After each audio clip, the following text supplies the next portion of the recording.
We have a great discussion today with our guests from the BrainCollective. It's a really interesting story. They can, by using technology, measure the activity in people's brains, and they can work with people to help in the way that they think and feel. So it's really interesting conversation, and the technology is amazing in how they can read and literally change the physiology of the brain by working with people. So it's helpful for anxiety, depression, and other mental illnesses. So I'm really looking forward to getting into it. We've got a 3-part series, so let's get into part 1. Welcome to Happiness, Health and Relationships podcast. If you're looking for inspiration on powerful, healthy habits, you've come to the right place. I'm Angeline, and I've been working with people for over 10 years in therapy. And this podcast will cut through the myths and misinformation on healthy lifestyle. I'll be interviewing experts in their field, providing top tips and motivation for 6 elements of living medicine. The 6 elements are reducing stress, exercise and fitness, nutrition, sleep, reducing addictive substances, and how to master healthy relationships. Let's get started. I'm so pleased to welcome our guests today, Melanie, Adeley, and Maria Walters. They are the founders of the BrainCollective, and Melanie is medically trained and from a scientific background. She worked in the NHS for 36 years. And Maria is from a scientific background as well, and she has a decades-long career managing large workforces for FTSE 100 companies. So I'm really pleased to be getting into our conversation today. This is a subject that I think not that many people might be aware of. I certainly wasn't. So I'm really looking forward to learning more about your pioneering work, actually, and how it can be helpful for mental health and for just living fuller lives, which is what we're all about on this podcast. So welcome, both of you, to start with. Thanks, Angeline. It's lovely to be here today, and thank you for asking us. Absolutely. Well, first of all, tell us a bit about what BrainCollective is about, and what was your motivation, actually, to create this pioneering work? Well, the BrainCollective is about promoting better regulation in the brain, essentially, using different neuromodulation techniques, which we can go into detail a bit later on. But it's how can you enable the brain to be the best that it can be? And our motivation came from a very personal journey. Both of us, for very different reasons, were having struggles with our children, and we were not getting the solutions that we needed through the traditional medical model. You know, I'm a doctor myself, but I wasn't getting what I needed. It wasn't providing that resolution.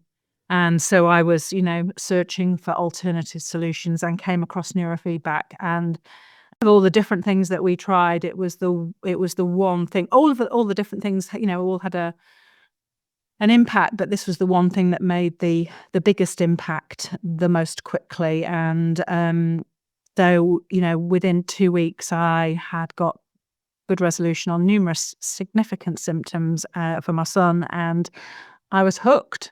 This was something that could make a difference for him and for his life.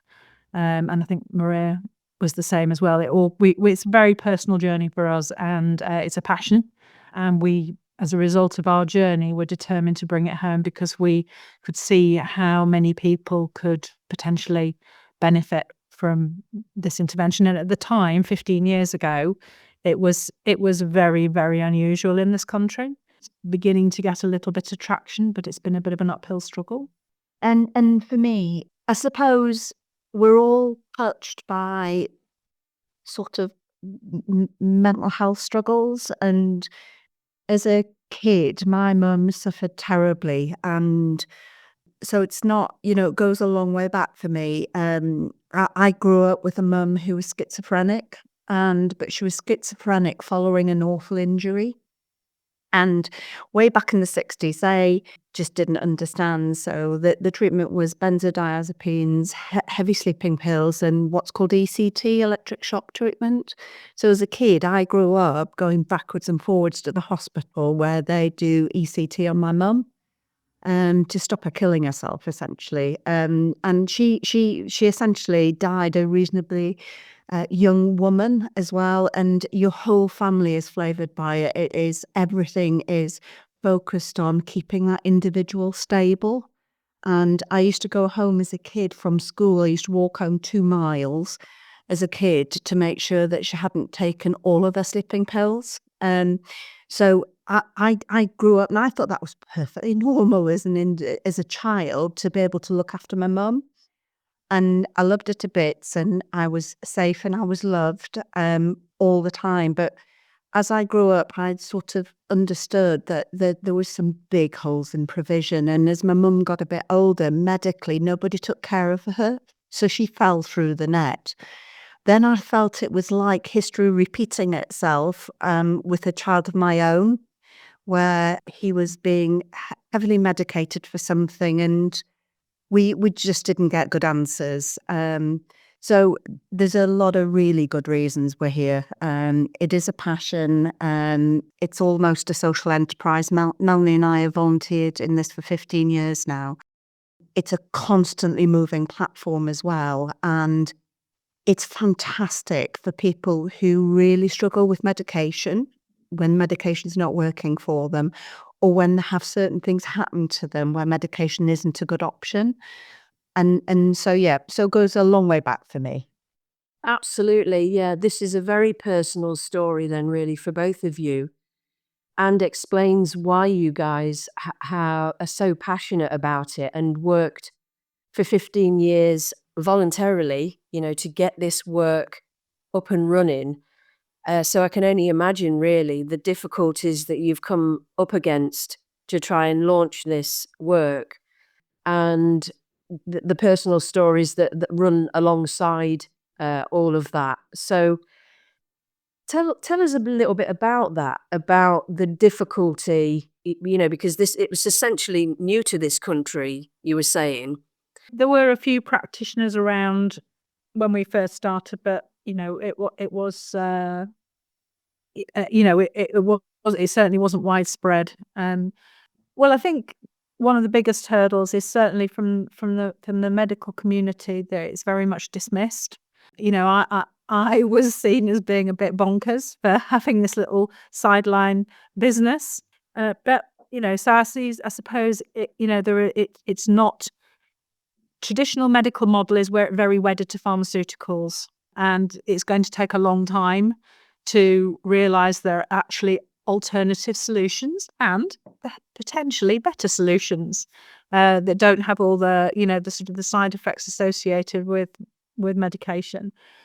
Medication for some things is absolutely right, but there are alternatives. So I think one of the biggest hurdles from a medical perspective is accepting that this is based in science.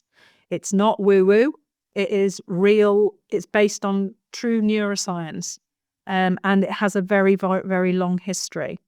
I think the other hurdle is very much that because it's not recognised, and we live in a country where we expect health provision to be provided free at the source. We are not recognised. We're not covered in insurance. This is a private business. We have to charge just to keep us alive, to keep our rent, to buy all the equipment, to pay our staff. So money is a hurdle for a lot of people. There are so many people that we know that we can help. And we have done a lot of pro bono work over the years, but it destroys us. So we have to be really careful. We do our best, but it's we know there are a lot of people out there who could potentially benefit from this who just can't access it because of the financial issues. Yeah, it's such a shame, isn't it, really? Because I'm thinking about all the countless hours that you guys have dedicated to this work and all the hours of training that you've had to undergo. on top of all the costs with the equipment and everything else, keeping the rent paid. So, it's been a real uphill mission, isn't it, over the last 15 years, really? It has, and the leaders in our field, Angeline, tend to be based in the States and some parts of Europe. I think we pride ourselves on the fact that any training we've ever done, any system we've ever adopted, and we use a lot of different systems, we are trained by the inventors of them. We are trained at the source of them. And so if we have a question, we ask the main person. That's very important because we're dealing with a very complex system. And we are really, really under pressure to try and change someone's challenges, to address their challenges as quickly as we possibly can and as efficiently as we possibly can, because people don't have an endless amount of money. So the constant CPD that we're doing is pretty heavy, and the fact that technology is pretty wonderful out there. That some of the advances, especially with some of the sound systems that we're using and some of the feedback systems to a brain we're using, they change every week. And without keeping up with that, you're not doing the best by your client. And believe me, we really do the best by our clients here. We almost take them home. But we're very proud of the work we do here. But it's very energy heavy and money heavy as well. But there is a marvelous world of technology going on out there. There's a new headset that's come out that we're desperate to get, and it's £20,000 for one headset. Yeah. And AI is very much involved also in what we're doing. We use a brain database. It's probably the largest in the world, which is phenomenal. But there is a new database will supersede it, which is linked to AI. And all of this is phenomenal for people who are struggling out there. But they don't really know about us. Because it's a really difficult subject, and there's not one of us on every street corner, and it would be lovely to have one of us on every street corner. So people travel from Slovenia and different parts of the world to see us, and we're based in North Yorkshire, but we're fortunately quite near an airport, but the local population also doesn't really know about us yet. So we are trying to get the word out, trying to educate, and again, a bit of a barrier. It's an education. I think one of the other interesting things that I think is also a hurdle is that I think we live in a quick fix society. People want a solution now. They want to be able to do all the things that they want to do and it to be just put right. And that's not reality. And I think people need to have a wake-up call. We have to look at the fundamentals of life, of making sure we get the best sleep we can, exercise, the food we eat, social engagement, keeping cognitively active. They are the fundamentals of life. And so much of that has, been lost, and is key. And people expect to be able to do what they want to do, and, have a quick solution. And the work that we do, it's very effective, and we could take people on a journey. We don't just do one training session and everything's fixed. It takes time. We have to encourage those new neural networks to form, and it requires a lot of work with the client, which is why it's not only technologically expensive, but it's actually very time consuming from a clinician perspective. So people need to understand they have to take responsibility for their own health. We are here to help them and help their brains better regulate and become more resilient. But people have to want to walk that journey with us. And not everybody is prepared to accept that. I'm just interrupting this episode just for a few short moments to let you know that I've got a page where you can leave me a voice message. I want to make these podcasts as interactive as possible, and wherever I can, include you, my brilliant listeners. into these episodes. So head over to speakpipe.com/Angeline and go ahead and leave me a message. It could be a question, it could be a review. You might even want to let me know what you'd like to hear on the upcoming episodes. Whatever it is, please drop me a message and we might even include your message in upcoming episodes. I'll endeavour to answer all the questions, but I can't guarantee that I'll get to all of them, but I'll certainly give it a good go. Anyway, let's get back to it. So we talk about the journey and the things we're doing in clinic, but what are we actually doing? Well, I mean, everything is based on neuroplasticity. From the moment that we're born, even in utero, our brains are changing and are very vulnerable to. So, we're made up of a combination of our genetics and our environmental experiences, our life experiences, and our brains learn because our brains are neuroplastic. And as we go through life, we're laying down new neural connections. And learning to ride a bike, you don't just get on a bike and ride it. You have to practice. And as you're practicing riding that bike, you're building those and strengthening those particular neural connections within your brain. If you then don't ride a bike for 10 years and you get back on a bike, you might be a little bit wobbly, but those neural connections are still there and they will quickly strengthen back up again. So neuroplasticity is fantastic because it means we can learn, and we can learn new skills, new emotions, new behaviours, everything. Unfortunately, sometimes things go awry because of, a whole host of experience, be they emotional, physical, whatever, whereby there are emotions, behaviours, can become entrenched in bad habits that are not positive for us. And what neurofeedback and neuromodulation is essentially doing is helping to unstick that neuroplasticity that's working in a negative way to try and promote neuroplasticity. So you're essentially, encouraging new network development. So we're very much based on the brain networks. We know a lot about the big brain networks in the brain, and most of the work that we do is helping to regulate the subtle interaction of all those networks within our brains. So, our brains have the capacity to change from the point we're born to the point we die. It's what we do about it. And there's so much that people can do to prevent their cognitive decline by all the things we've previously talked about. But what we're doing is helping that neuroplasticity for those people who've got stuck in a bad place, to help them to. We talk about people, trying to ride a bike on the sand. It's not really easy. What we're trying to do is get you back on the path and make it easier. And it's very, it's not easy. This is not simple stuff. But that's the simple premise behind it, and it's working those neural networks in a better way. So what I'm hearing there is that when we form perceptions growing up, don't we? And we form beliefs about the world and the people in it and about ourselves.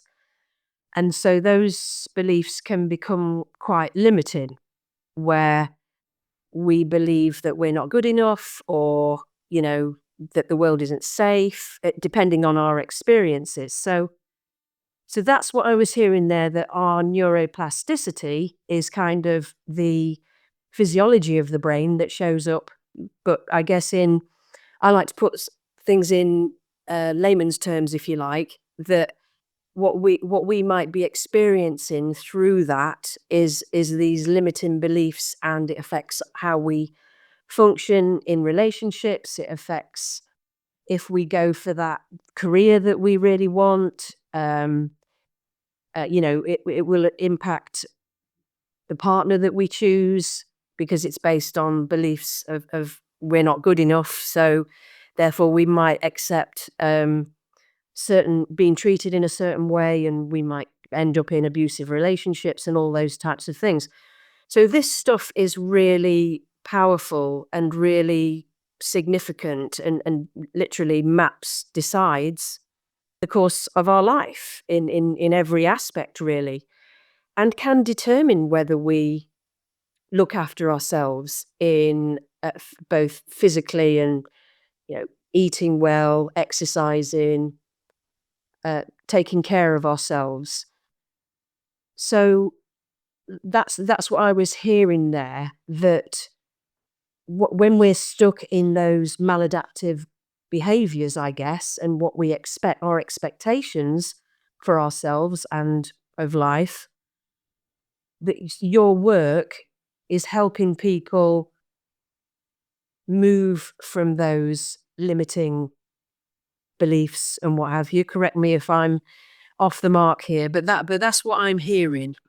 Yeah, I think that's a really good summation, Angeline. I think we are unstickers. That's what we do. People, you're spot on. We grow up. We're like blotting paper as we're growing up. Things stick to us, and whether we see someone with, really limiting OCD, anxiety, insomnia, we see a lot of people with depression. We see a lot of people with functional difficulties as well, like epilepsy, tics, Tourette's, things like that. And but what's quite interesting, people aren't born with Tourette's or tics; they develop them. Yeah. So we're very careful to try and coax the brain into a better way of working without catapulting it as well, because that's how your brain has run and that is your safety net. So we have to be really careful not to pull the rug from people, but it's about a remodeling, and we're very careful at looking at the whole person. So, when we talk to people, we talk to them first of all on the telephone, and we're really happy to talk to people. When they come in here, we'll spend a whole hour just talking about them. Whether we talk about them physically, we talk about them emotionally, we talk about how they run. And I think we're missing that in modern medicine. We're missing looking at the whole person, because we're like a jigsaw puzzle. Yeah. And it's really important to get the whole picture and to manage that relationship and that journey with them, to try and help mobilize. And we do get some people who are not mobilized. They tend to be very depressed people. And then they tend to be brought to us, and where our job is to mobilize them, to give them that ability to access that strength to make the first step. Yeah. It's really difficult, isn't it, with depression? There's no motivation, there's no energy, that people probably aren't sleeping, they're feeling bad about themselves. So even to want to make any change is difficult to begin with. So, I'm hearing that your work, the individualistic element to this, I think this is what I'm finding from talking to experts in their field. On the podcast, I was talking to a nutrition scientist. She's a Master's of Science in Nutrition. And because we hear about, that we need to eat, fruit and veg and, all that, and that's good. But even our nutrition is quite individual. What I could be eating something supposedly healthy, but it might not have the same impact or benefits to me that it would the next person. So the individual element to this, I think, is so important, because that's what I'm hearing more and more of, that this blanket advice that we're hearing from social media often is not always helpful to a point, but not always what we really need. So to get the whole story and the psychological element to this is, I can just imagine how it's bespoke, isn't it? It's completely designed. Yeah, absolutely. And one thing that I think is so powerful, we use a technology called quantitative EEG. Now, EEG is the process of measuring a brainwave, essentially. And a fantastic man way back in 1929, a guy called Hans Berger, worked out how to measure a brainwave. So we've known how to do this for a very long time. And possibly for your listeners who might have had or have epilepsy, they will be familiar with this technology. This technology is used a lot in hospitals to look at brainwaves to see if you have epilepsy. They look at people in comas and things like that. We use the technology in a slightly different way in this practice. What we're doing is we're looking at how someone is running electrically, and we're mapping that. We're comparing that to how they should run age-wise and sex-wise compared to that EEG. So it is a phenomenal technology.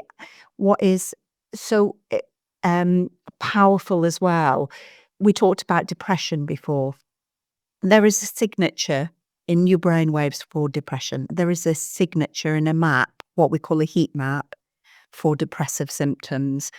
And what is wonderful is to be able to sit often with men who are brought by their wives and show them on their maps they're not making it up. It is physiological. And the other thing that is tremendously successful with an EEG is it's a really good baseline. So we see some older clients who are really worried about their cognition, and to be able to do a quantitative EEG once a year just to watch it. And to advise them of interventions they can make to prevent the decline. Yeah. If there is any risk. And the whole thing about food and what we put into our bodies, we will often see signatures on these heat maps that mean that we have a level of inflammation. And we can see that. I think the quantitative EEG is it's not a diagnostic tool. It does correlate very well with fMRI, but it's not as good at localizing, but it is better in terms of looking at the timing of the function within the brain. But there is a lot of correlation with fMRI. But what the QEEG is very good is it's a very good reflection of mental state. So we would never use it to make a diagnosis or anything like that. It's a very good reflection of mental state. It helps people understand themselves better, and it helps us to guide them as to what we think will help them with their specific issues. But it comes back to that, is we're all individuals and it's not one size fits all. And when we work with people in clinic, particularly with neurofeedback, we are working with them session on session with their physiology and their physiological responses. And it's a very it's a very familiar situation for me. I was an anaesthetist for many years. I dealt with physiology on a minute by minute basis, using drugs to manipulate and stabilize and all that stuff. But it's not a dissimilar. We are using that minute by minute feedback from somebody in the chair, and we do see state shifts on occasions with people in the chair, it's very individualized, it's very personalized, and I think that's where the power comes. And what it's interesting, a lady who we've worked with today for a little while said to me the other day how much she's benefited working with us in clinic, and she said one of the things that I've been given is time. Time is so precious, and people don't get time. There isn't time in the current system of medicine. You've got 5 minutes to tell me to tell me your woes, and let's write a prescription for you. But she said, all the intervention we've done really, really helped her. But she said, I had time to get it out. We are complex systems, aren't we? We're such complex systems, and so that time is absolutely necessary. But what I was thinking there, that the powerful thing in this is that, and the good news, I guess, is that you've got live information from the brain, from the physiology of the brain, and that depressed brain does look different to the next person who doesn't have depression. And the good news is, through treatment, the physiology in the brain literally changes, doesn't it? You know, which then obviously impacts the symptoms, reduces the symptoms of depression. So it's just such powerful stuff that it actually changes the physiology. That's the end of part 1 in our 3-part series. Join us again next week to continue this fascinating discussion with Melanie and Maria from the Brain Collective.